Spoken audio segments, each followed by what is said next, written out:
Okay, hi folks. Continuing along with this particle in a box problem, we're going to go over some of the properties of the solution of this and test if it's an acceptable solution and if there's any consequences that we need to deal with. So learning goal 3.2, know the properties of the particle in a box solution.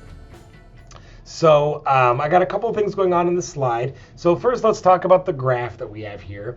We've got our normalized solution, where now we see the emergence of this integer solution. And you notice here that I've also got this on a Mathematica file. Here's the static one. And you can see what happens as n increases, we get more periods in our sine wave. And we can view that more dynamically by using this manipulate feature, right, that you all know that I love. So here you can see that n is equals to 1, which we can see on the graph there. And as we increase the value of n, you can see that we're getting more periods in our sine wave, right? And as I increase it, you can see we get more and more and more. There's another fun observation that we will get to, that we'll talk about a little bit later on in more detail. But I can also keep the value of n fixed and change the length of the box. And I want you to notice as I do that, right, as I make the box bigger, look what's happening. The wavelength is getting bigger. And we can view that on a, we'll go to n is equal to 2 so we can see a full period here. And once again, as I make the length of that box bigger, the wavelength solution gets bigger.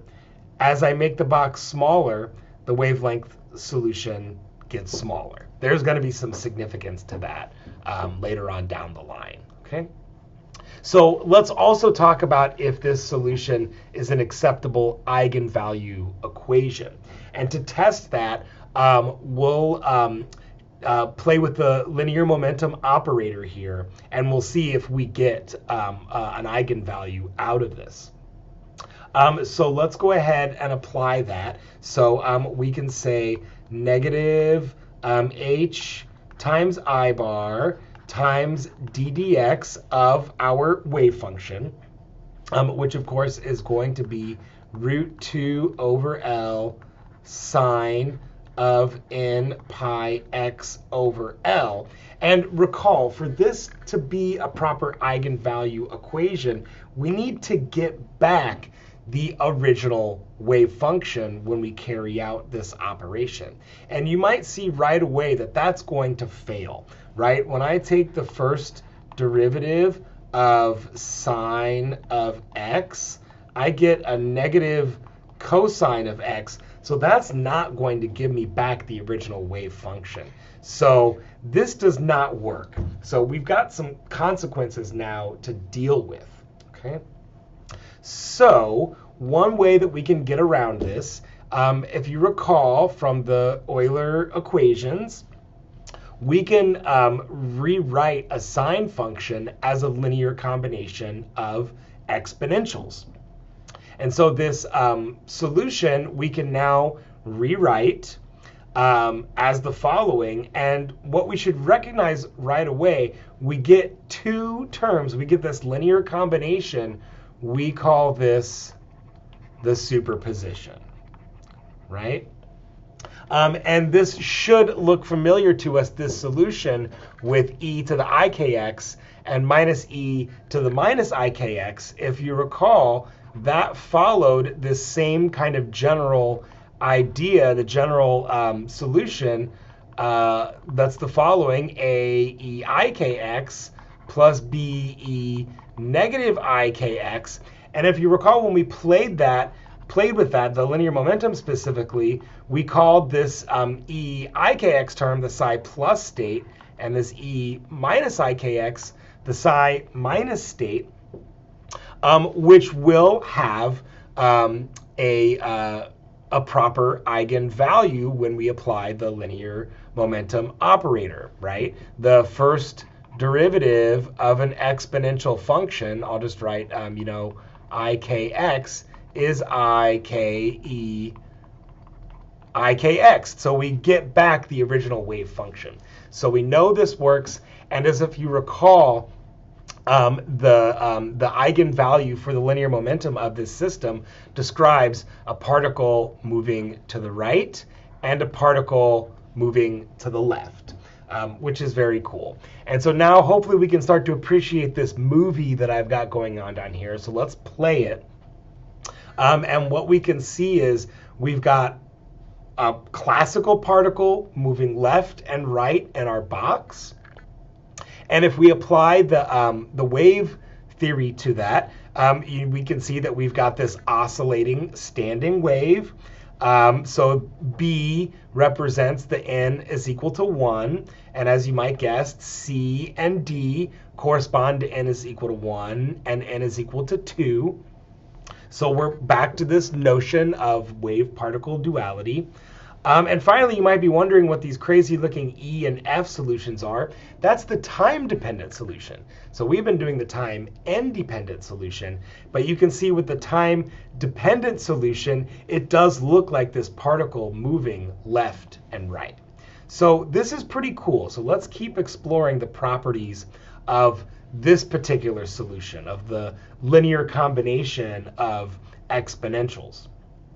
And because we're dealing with a superposition, albeit a very simple superposition, only 2 terms in the basis set, all the same, because we are dealing with that, we want to look at the expectation values, right? The resulting eigenvalue after a large number of observations. And of course, our large number of observations is only 2, right? 2 terms in our basis set. But all the same, we can glean a lot of information from this. So I just present to you the results directly. So if we look at the expectation value of momentum with our solution here, you can see what we get is 0, which is kind of peculiar at first. But if we think about it, right, if we think of our solution as this confluence of particles moving to the left and particles moving to the right, they will average out and meet somewhere in the middle, right? If we were to do that second derivative analysis looking at our curvature, right? Our kinetic energy is increasing as we move from left to right. We hit this point here. And now our second derivative analysis would reveal that it's 0. So we had particles moving from left to right. But similarly, we also have particles moving from right to left. So overall, our expectation value of momentum inside the box is 0. Okay? Particles moving left, particles moving right, and meeting somewhere in the middle. Interestingly, if we look at the expectation value of momentum squared, we don't get a 0 value. We get this value instead.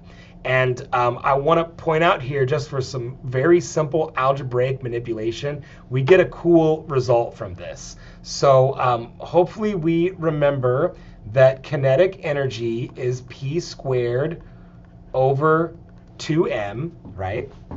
Well, we can see that the expectation value of just momentum squared is the following: n squared h squared over 4l squared. So if I now divide that result by 2m, that will give me the kinetic energy of particles in the box. So that goes as n squared h squared over 8. I almost tried a 4, but it's 8 ml squared. And if you recall, I was writing k and talking at the same time. Let's rewrite that again. So that equals the kinetic energy. So if you recall, that is the result that we came up with in the previous video. So this is all looking good. This is all awesome stuff. And so the last thing that I'll talk about in this video is back to this notion of a quantum number. So quantum numbers are integer solutions to the Schrodinger equation that describe the state of the system. And in this case, the state that we are referring to is the energy, right? As we just described, the kinetic energy of the particle is n squared h squared over 8 ml squared. Okay. Another cool thing that emerges from this is what's called the correspondence principle. And that's the idea that classical mechanics emerges from quantum mechanics as large quantum numbers are reached. And I'm going to go back to my manipulate model to demonstrate that. And this time we're going to look at psi squared, which you can also see I've got a static graph of right there. So when we compare like n is equal to 1 and n is equal to 2 to their psi squared solutions, right, their probability distributions, we see that we gather some useful information. So the n is equal to 1 state tells us that the most likely place of finding the particle is right there in the middle, as we just discussed. If we go to n is equal to 2, we start to get this two distinct regions, which you can see right here. And we also predict the appearance of this node, this region where the particles are not predicted to exist at all. And something really interesting happens as we start increasing n.